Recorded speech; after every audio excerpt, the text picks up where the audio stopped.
Mark O'Meara joins us. We're on the putting green at Omaha Country Club. Welcome to Omaha. Thank you. It's nice to be at Omaha. Yeah, a little warm? It's a little toasty. It's like Houston weather right here right now. It's not supposed to be like this in the Midwest. Have you seen the golf course yet? I played this morning. Thought it was very nice. Really good condition. Good test of golf. Pretty challenging enough because there's some rough and change of elevation out there and some very demanding holes. I watched you practice. You hit quite a few balls, went over, did some short game work. Do you tinker with your clubs much as far as like... Not much. I mean, what I've been playing with in the last few months, I'll be playing with this week here at the U.S. Senior Open, and I don't mess too much with my clubs, to be honest with you, Dave. You know, it's all about really, getting your game finely tuned for this week, because it's going to be a long week, and you're going to have to hit some quality shots. So I think this week, certainly driving the ball is going to be a big thing, and then hitting a lot of greens and, making the putts. How much fun is it, the camaraderie of hanging out with these guys and seeing them on a weekly basis? Well, I mean, I've grown up with these guys, like I play with John Cook today in the practice round, and John and I go back to when we were 14, 15 years old. So we've competed against each other in junior golf, amateur golf, college golf, and now professional golf for 33 plus years. So, yeah, I mean, it's a good relationship. It's nice to see the careers that the guys have had out here in the Champions Tour, how well they play. It's still amazing to me how good they still play, well into their 50s.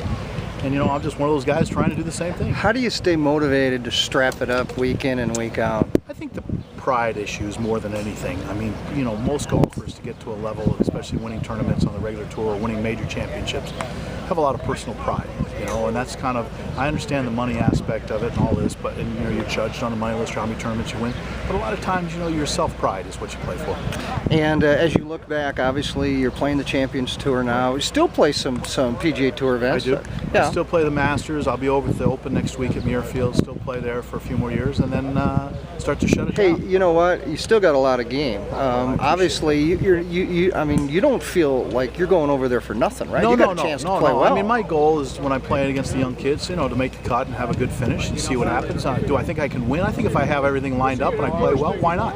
But Darren Clarke, he wasn't playing well. There's no reason why. I don't think anybody expected me to win both majors in '98 when I was 41, even myself. So, lower your expectations a little bit, go over there and give it your best effort. Hopefully I'll play well. Reflecting back on those two majors, looking back, I mean, what's it done for you? What's it mean to you? I just think it was kind of the icing on the cake. I had a nice career going into '98. I had won 14 times on the tour. I played all over the world. I played on numerous Ryder Cup teams, President's Cup teams, Dunhill Cup teams. I mean, I played golf globally more so than probably most other American players.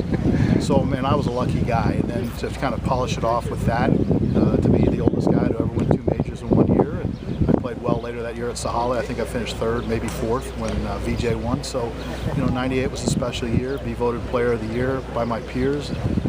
That was a dream year for sure. Did you feel your fan base? I mean, did you feel people rooting for you? I mean, not really. I think people, people that know Mark O'Meara know that, I care about the game and I try to set the right example out there on the golf course. Certainly very appreciative of the amateurs and the volunteers that, make these events possible and happen, and the sponsors. So, you can never lose sight of that. I haven't. Goals.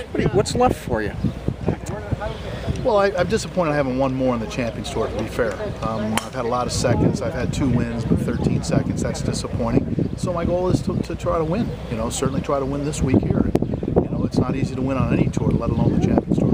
And a USGA event would be icing on the cake, right? I won a U.S. Amateur, so I'm a former amateur champ, so I've won a USGA event. So, yeah, it would be great. I had a chance 2 years ago, finished 2nd behind Olin Brown, and hopefully this year I can go one better. Thanks so much for your time.